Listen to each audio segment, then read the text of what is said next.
This is why it is now my great privilege to welcome to the stage Commander Reed Wiseman, Pilot Victor Glover, Mission Specialist Christina Koch, and Mission Specialist Jeremy Hansen. Ladies and gentlemen, your Artemis II crew.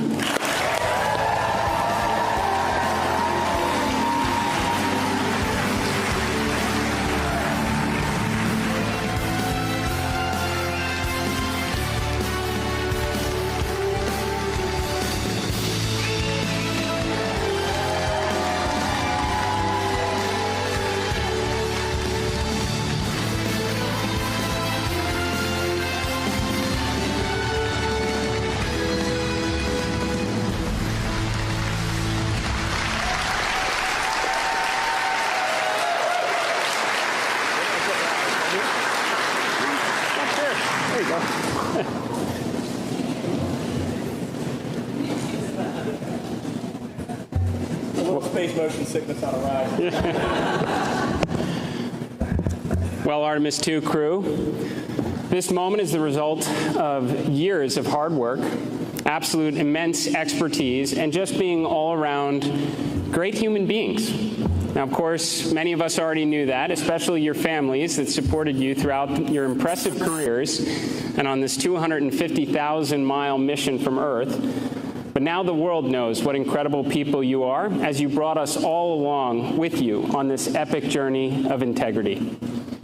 Over the last 10 days, you tested the SLS rocket, the Orion spacecraft, you manually piloted the vehicle, you performed critical operations, relayed scientific observations, captured inspiring pictures, and of course ventured farther into space than anyone in history on a true test mission.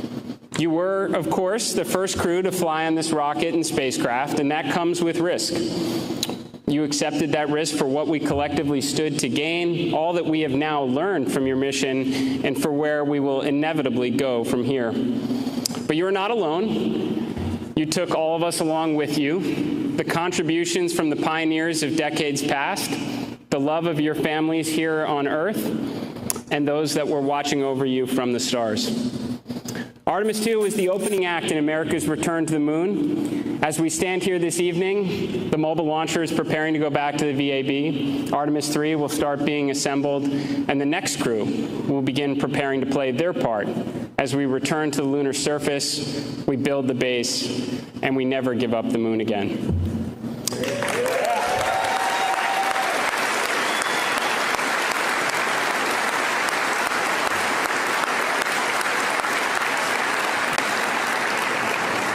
Commander Wiseman, Reed, you said in an interview back in February that you hoped this mission would be forgotten, overshadowed by all that was to come after.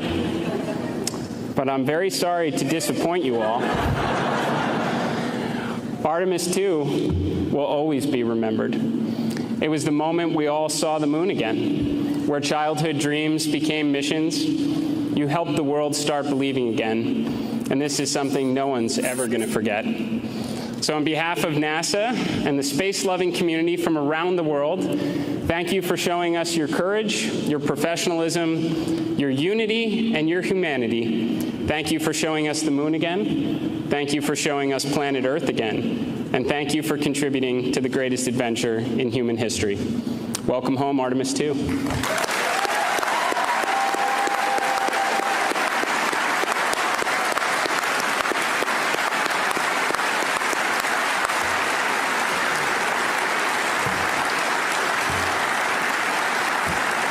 And now it's my honor to turn the floor over to Commander Reed Wiseman. What's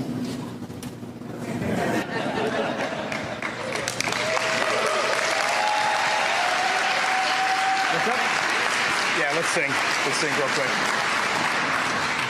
All right, 3, 2, 1. Integrity.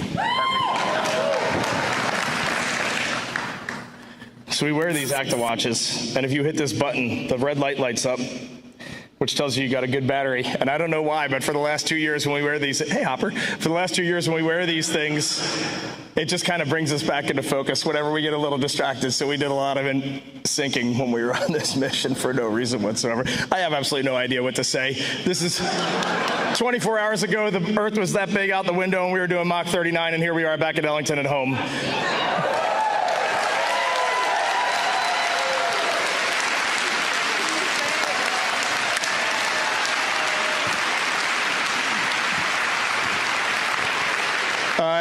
every one of us are just going to give a couple words, but I get the mic first, so I'm going to start. Victor, Christina, and Jeremy, we are bonded forever. And no one down here is ever going to know what the four of us just went through. And it was the most special thing that will ever happen in my life. And our families are over here, and with the exception of Dot, Susie, and Jeannie, who are in the audience, but I don't know where they are. But Dot, I'm going to hit McDonald's later today in honor of your husband. No one knows what the families went through, man. This was not easy. 200,000 plus miles away from home. Like before you launch, it feels like it's the greatest dream on earth. And when you're out there, you just want to get back to your families and your friends. It's a special thing to be a human, and it's a special thing to be on planet Earth. Thank you.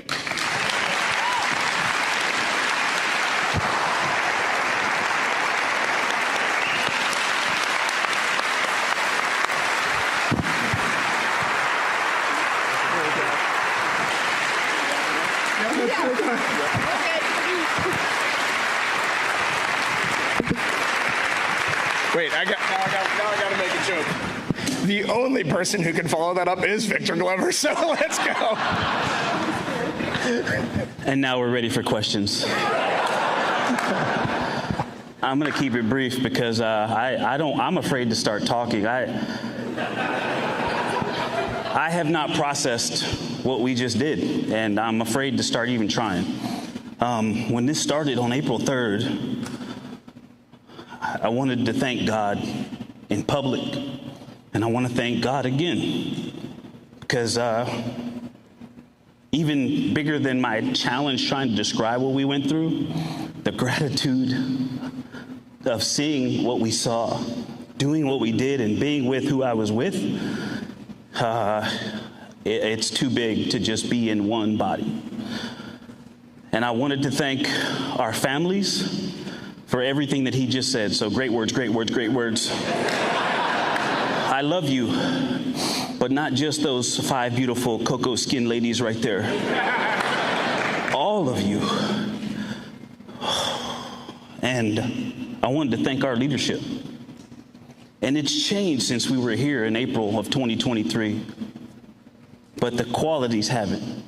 And we are fortunate to be in this agency at this time together. And so I'm going to sit down. Thank you also to our air operations for this facility and for our ride home from San Diego. And I love you. Thank you.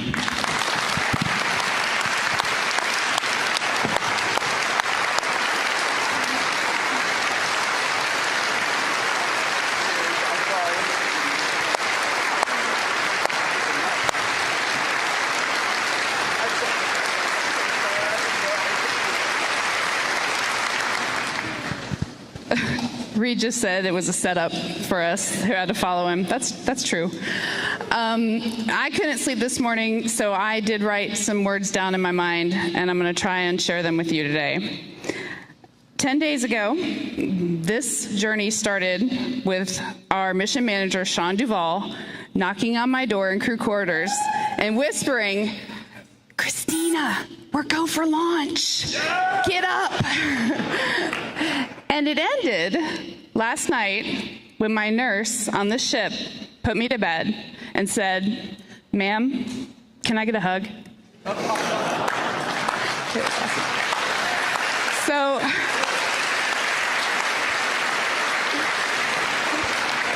a lot has happened since then, but or between those two moments, but the start and the end were human moments here on Earth. So several years ago, I was giving a speech, and I was doing my usual talk about crew and crewmates and teamwork, and someone asked the question, what makes a crew? What is different about a crew than a team? And I was like, I got this. Opened my mouth confidently to tell them everything I knew about being a crewmate. And everything that came out of my mouth was completely without value. I was like, yeah, crews, they're in space, and they work together, but they eat together too. So, they're a crew. And boats have crews. You're a crew if you're on a boat. Helps if you have a paddle. That's That'll be good. That'll make you a crew. But the last 10 days, I've gotten a little bit of a better answer on that question. A crew is people, or, a group that is in it all the time, no matter what, that is stroking together every minute with the same purpose, that is willing to sacrifice silently for each other, that gives grace, that holds accountable. A crew has the same cares and the same needs, and a crew is inescapably, beautifully, dutifully linked. So when we saw Tiny Earth, people asked our crew what impressions we had. And honestly, what struck me wasn't necessarily just Earth, it was all the blackness around it. Earth was just this lifeboat hanging undisturbingly in the universe.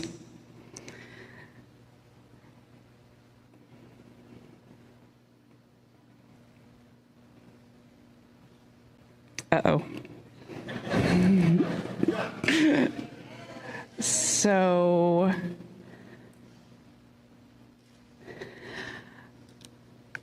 I may have not learned, I know I haven't learned everything that this journey has yet to teach me.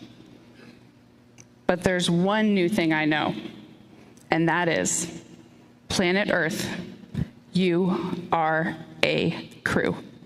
Yeah. Thank you.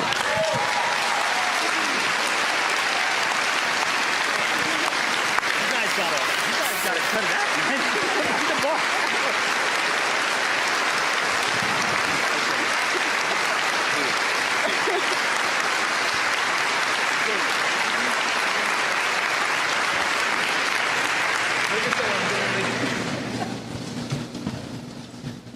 Well, it's been a lot.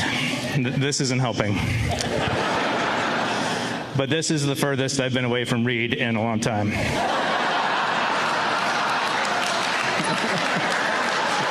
Thank you. All right, that's better. Thank you.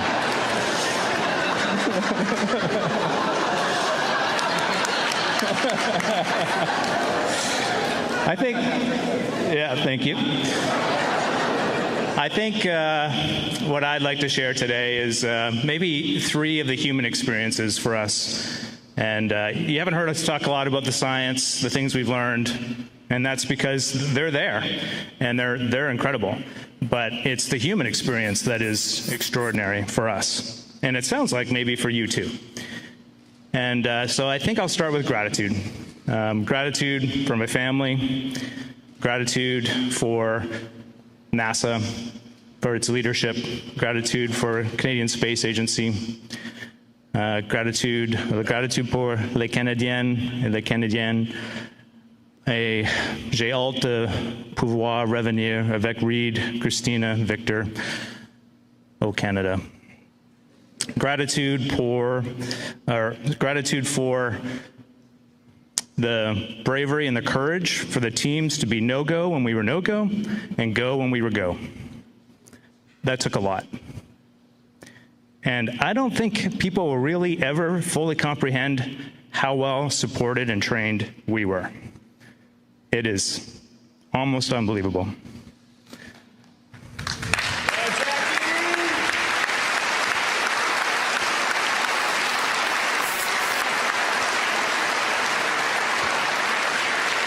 All right, and as my daughter would say, I'll try and stay locked in here. Okay. The next one is joy. We have a term in our crew that we coined a long time ago, the joy train. And sounds like you saw a lot of joy up there. There was a lot of joy. We're not always on the joy train, this crew. There are many times we're not on the joy train. But we are committed to getting back on the joy train as soon as we can. And that is a useful life skill for any team trying to get something done. And the last one is, I need your help for this. Come on up here, guys. The last one is love.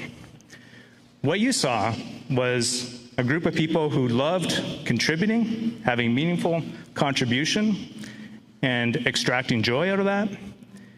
And what we've been hearing is that